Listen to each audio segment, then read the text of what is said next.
ورياضة إذا بمرم ويهابيني ay bir götürübamın kolun bundara guze Ezebe halım ezebe kesmaya min khair nebi Ezebe halım ezebe kesmaya min khair nebi.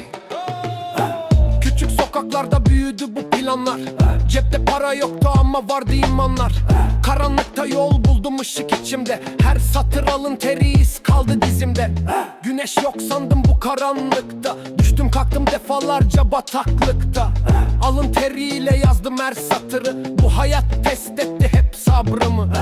Geceler öğretmen, sabahlar yargıç.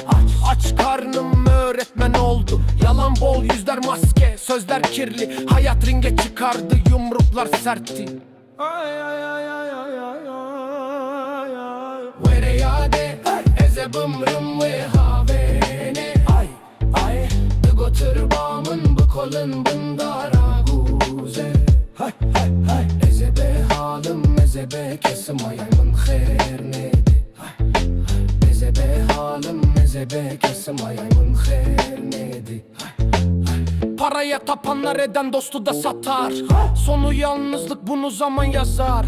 Bizde söz senettir, namus ağır. Anadolu duruşu, omurga hazır. Sokak soğuk, nefes buhar, geceler uzun. Kalbim taş gibi sert, içimde fırtınam var. Bugün herkes konuşur ama azı yaşar. Gerçek olan azdır, zor günde şaşar.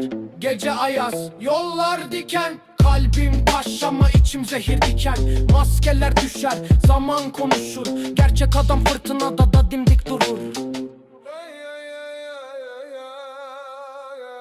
ورياضة إذا بمرم ويهابيني ay bir götürübamın bu kolun bundara guze Ezebe halım ezebe kesmaya min khair nebi Ezebe halım ezebe kesmaya min khair nebi